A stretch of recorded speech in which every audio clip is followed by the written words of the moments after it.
చెప్పు. ఉండలేదు. ఎందుకు ఉండలేదే? ఎందుకు ఉండలేదు? ఎందుకు ఉండలేదు? నీ బ్రతుకు కూడా ఇలాగం చేసుకోకుండా మంచిగా చదువుకొని మంచిగా ఒక స్థాయిలో ఉండాలి.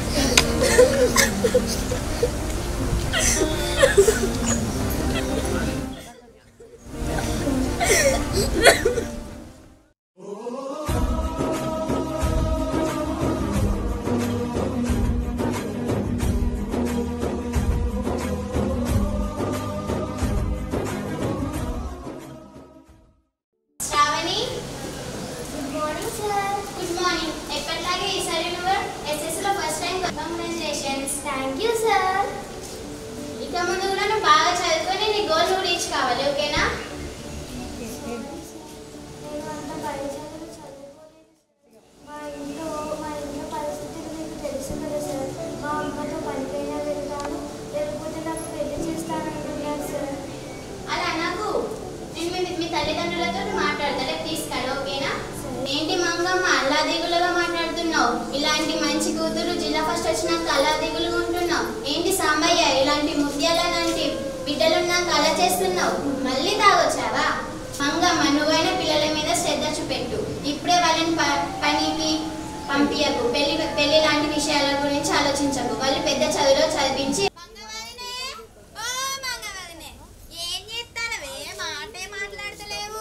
తెలిసిందేనా? మా ఇంట్లోనేమో ఇట్లున్నది, షిట్టేమో. ఓ షిట్టి, ఇక రావే. చెప్పమ్మా. నిన్నేమో వాళ్ళ స్కూల్లో వాళ్ళ హెడ్ మాస్టరు మంచిగా చదువుతాంది, స్టేట్ ఫస్ట్ ర్యాంక్ వచ్చింది అన్నాడు.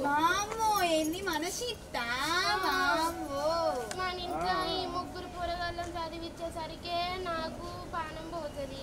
వీళ్ళు ఇక దీన్ని పై చదువులంటే నాతోని కాదు. నేను ఒక్క పూట కష్టం చేస్తేనే నాకు ఒక్క పూట. ఎంతైనా నువ్వు అదృష్టవంతురాలు లేవు. అది మన చిట్టికి ఇంత మంచిగా చదవంగా నీకేందే రంది? మంచిగానే చదువుతాంది. పై చదువు చదివించేందుకు ఏడ చదివియాలి. నీకు తెలియదానే? మల్లక్క కొడుకు హైదరాబాద్ చదువుతాడట. వాడు హైదరాబాద్ ఉత్తగానే పైసలు కూడా కాదట. హైదరాబాద్ లా పైసలు లేకుండా పైసలు కూడా కాదట. ఉత్తగానే వానికి సీట్ వచ్చిందట. వాళ్ళ సార్ ఎవరో చెప్పిందట పరీక్ష రాయమని. ఆ పరీక్ష రాస్తే వానికి అలా సీట్ వచ్చిందట. అది చెప్పింది. నేను అత్త గాని నువ్వు పోయి తినరా, ఇద్దరం కలిసి పోయేద్దాం. సరే, బియ్యం పొయ్యి మీద పెట్టినా. ఏంటే ఇట్లా వచ్చిల్లు? ఇగో ఇక చూసిపోదామని వచ్చినవే. రాలి వచ్చిల్లు కదా, లోపలికి రండి. రండే ఇక్కడ దాకా వచ్చిల్లు కదా, కూర్చోండి. కూర్చుంటాం. అరే కానీ వదినే మాట కానీ నువ్వు కిట్టిగాడు ఏదో చదువుతాండే? కిట్టిగాడ హైదరాబాద్ లో చదువుతాండే. పెద్ద కొడుకేమో ఏదో బొమ్మలాట దానికి ఫుల్ లచ్చలైతాయట. అవునానే? ఇగో సరే కానీ ఇగో దీని బిడ్డ చిట్టి ఉంటది కదనే, దాన్ని 10వ తరగతి అయిపోయిందట. ఇక ఏడ చదువుపియాలని రంది పడతాను ఒకటే. కిట్టిగాడు ఎప్పుడు వస్తాడే? మీకు చెప్పడం మర్చిపోయింది. కిట్టిగాడు 2 నిమిషాల తర్వాత వస్తాడు. వచ్చినాక వాడు చెప్తాడు. సరే. అరే వచ్చిన వారు కిట్టిగా ఇంతకు నువ్వు ఎక్కడ చదువుతానా? నేను ఎంజేపీ గుర్తురాల చదువుతానప్ప, డిగ్రీ కాలేజ్. అవునా? ఇంతకు అది ఎక్కడికి ఎట్లా వేలో? నేను ఇంటరు గుర్తురాల చదివిన ఎంజేపీ తర్వాత మళ్ళీ ఎంట్రన్స్ రాసిన, మళ్ళీ ఈ డిగ్రీ వచ్చింది. మళ్ళీ అది మొన్న 10వ తరగతి అయిపోయాక వాళ్ళ హెడ్ మాస్టర్ పిలిచి మీ అమ్మాయి స్టేట్ ఫస్ట్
పెడతారు, మస్తు పెడతారక్క.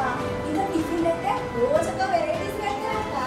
ఇంకా ఉచితంగా స్కూల్ డ్రెస్లు, ట్రాక్ షూట్లు, ఇంకా చలికాలంలో సమ్మర్ అయితే రగ్గులు ఇస్తారక్క. మరి మీకు ఉద్యోగాలు ఇట్లా మేము రావాలా? అదేం లేదక్క, మా హాస్టల్ హెల్త్ సూపర్వైజర్ ఉంటారు. చిట్టింగ్ కూడా ఎంట్రన్స్ ఎగ్జామ్ పంపించి ఎంజేపీ గుర్తుగా వేసేది. చిట్టి లైఫ్ కూడా మస్తు. తెలంగాణ రాష్ట్రములోనే నిత్య నూతనంగా విరాజిల్లుతున్న మహాత్మా జ్యోతిబా పూలే వెనుకబడిన తరగతుల సంక్షేమ విద్యాలయాలు గ్రామీణ ప్రాంత పేద విద్యార్థులకు ఒక వరంగా నిలిచి ఎంతో మంది జీవితాలను గమ్యానికి చేర్పించింది.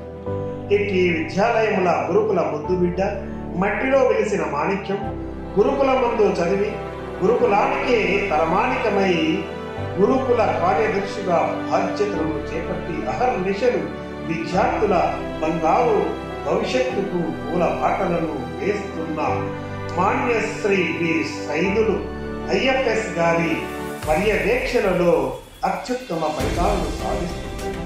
ఇట్టి గురుకులములో విద్యను అభ్యసించువారు దరఖాస్తులను చేసుకున్నకు అవకాశము ఇచ్చినది.